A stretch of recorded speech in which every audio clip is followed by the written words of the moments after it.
So our next section will be the multiple choice questions.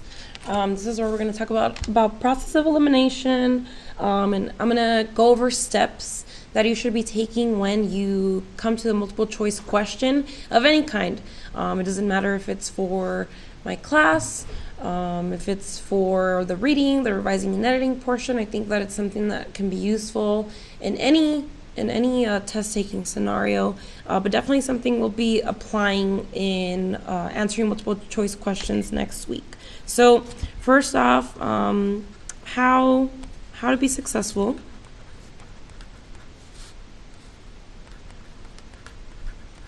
When answering multiple choice questions.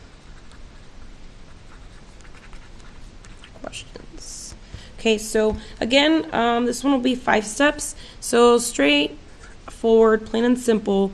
Read the question.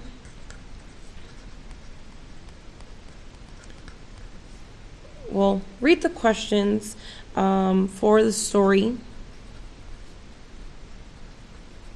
first. So this is something that some of you might do that you learned when you were younger, but this is definitely something that helps you set a focus and a purpose for your reading.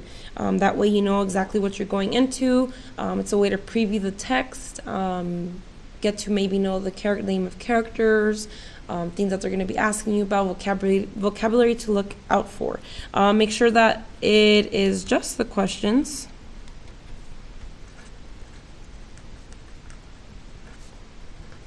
And it doesn't have to be, it doesn't have to take you 10 minutes. It can be a quick skim.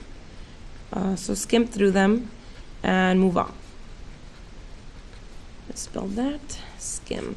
Okay, so that would be step number 1. Step number 2 is, this is the obvious one. You need to read, right? Read the story because you need to know what it is that they're going to be asking you about. So those 2 are plain and simple. Step 3. You go answer the questions.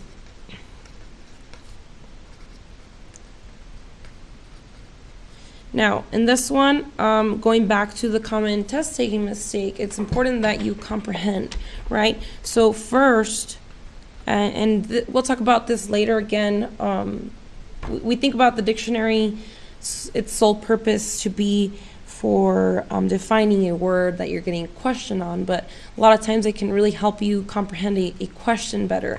And so it's important that first you make sure that you understand the question. If you don't understand what someone's asking you, how are you going to answer it, right?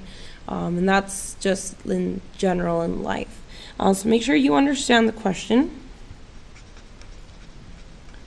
If you don't, then there's probably something within the question, a word, that is causing the misconception or the lack of comprehension.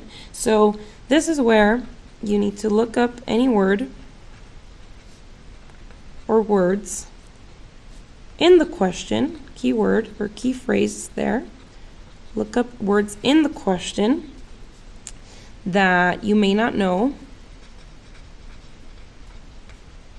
or are causing any sort of confusion. So, a lot of times you get questions about figurative language, and in that you'll get asked what an idiom is. Do I expect you to know what an idiom is by heart? No, of course not. I would hope so, but that's pretty unrealistic for a 16 or 15-year-old. So what can you do? You can look up the word idiom in the dictionary, and that will guide you to answering the question correctly. Step 4 is, after you understand the question, use your dictionary, you begin your process of elimination. So you hear teachers talk about this. Make sure you're using process of elimination, but what exactly is process of elimination?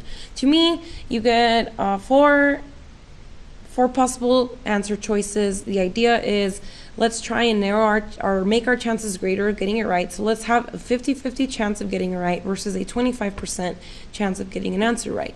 So at this point, you need to read all the answer choices, like we talked about in the common test-taking mistakes, right?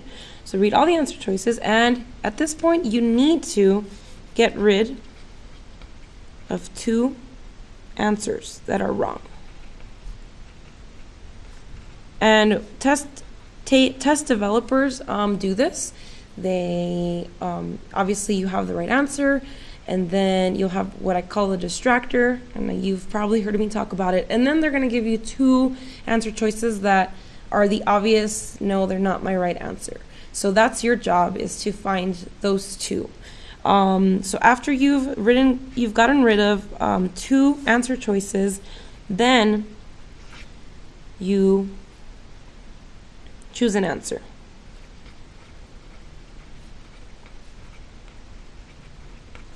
Not just choosing an answer sometimes not good enough, especially if you were in between the distractor and looking at the right answer and spending some time on that. So we need to check our work. How do we do that in an English class?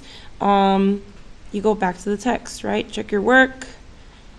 Go back to the text, go back to the dictionary, make sure that you have justified your answer, because guess what? Your answer is going to be inside the text. They will never give you a question where the answer is not found in the text. So check your work, go back to a paragraph. Paragraph, that's abbreviation for paragraph. Go back to a sentence, go back to the text. I say sentence because in revising and editing, that's what you do. So on the next slide, the question will be, which step in the multiple choice question notes, which step from 1 through 5 is one that you don't do right now, or one that you need to practice more, okay?